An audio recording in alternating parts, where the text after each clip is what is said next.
Avant l'arrivée de Netflix, des forfaits mensuels, des algorithmes qui décident tout pour nous, puis des soirées passées à scroller sur Internet, quand tu voulais écouter un film, t'avais pas trop le choix.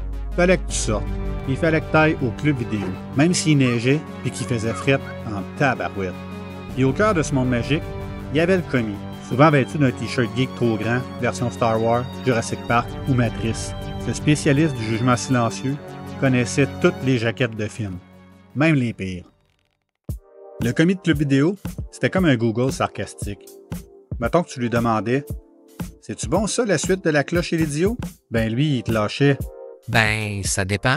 T'as perdu un pari ou c'est le seul film qui restait entre les Schtroumpfs et Titanic? Il te jugeait pas trop, sauf si tu louais Speed 2 pour la 4e fois. Il était tellement fort qu'il savait déjà ce que tu cherchais dès que tu entrais dans le magasin.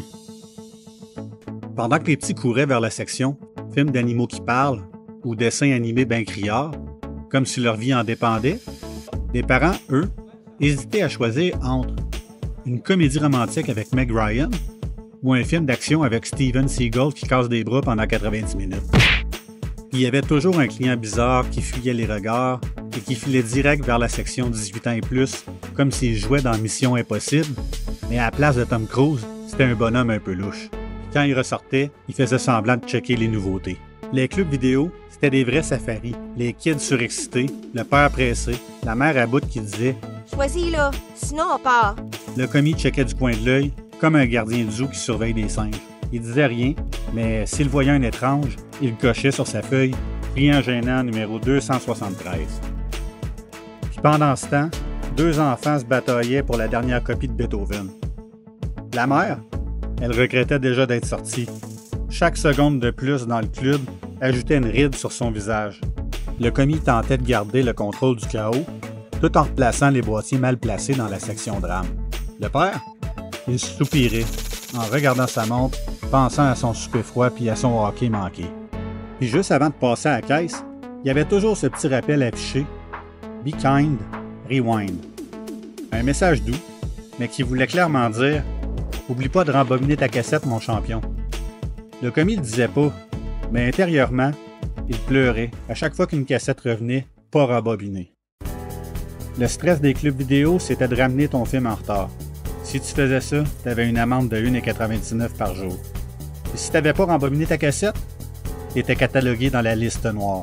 Le commis tentait de rester calme, mais au fond de lui, il voulait te bannir à vie. Il rêvait secrètement de t'envoyer une mise en demeure imaginaire. Il n'y avait pas de texto, pas de rappel. Juste de la honte en direct. Tu étais considéré comme un rebelle, mais pas dans le bon sens du terme. Pendant que les parents discutaient des nouveautés, les enfants fixaient la machine à gomme à spirale. Chaque enfant priait intérieurement pour que la gomme noire tombe durant leur tour. T'espérais tellement pogner celle avec le mot « win » dessus, parce que si t'avais la chance d'avoir ça, t'avais droit à une location gratuite. C'était comme le gros lot. Et s'il n'y avait rien d'écrit, c'était pas grave. T'avais quand même une grosse gomme de couleur fluo. Puis juste devoir descendre la gomme dans la spirale, c'était déjà un show en soi. Et c'était un 25 cents bien investi. Il y avait même des clubs vidéo qui offraient du popcorn gratuit. Un petit sac tout chaud à côté du comptoir que tu ramenais avec ton film. C'était le début officiel de ton vendredi soir. Mais le vrai trésor pour nous autres, c'était pas toujours les films. C'était la section des jeux vidéo. Un paradis de pochettes mal plastifiées puis des cassettes avec des étiquettes effacées et déchirées. Quand l'école fermait parce qu'il faisait trop fret, ou bien un samedi de pluie qui nous empêchait d'aller jouer dehors, t'allais louer Super Mario World. Mais si c'était loué, ben t'en repartais avec un jeu vidéo de pêche, ou ben t'en repartais avec le jeu que tu checkais depuis quelques mois mais que t'avais jamais eu le guts d'essayer. Puis là, t'essayais bien fort de te convaincre que ça allait être bien bon. Spoiler, c'était pas bon pantoute. Puis tranquillement mais sûrement, tout ça a disparu. Les clubs vidéo ont fermé. Les cassettes VHS ont jauni, et le commis a disparu.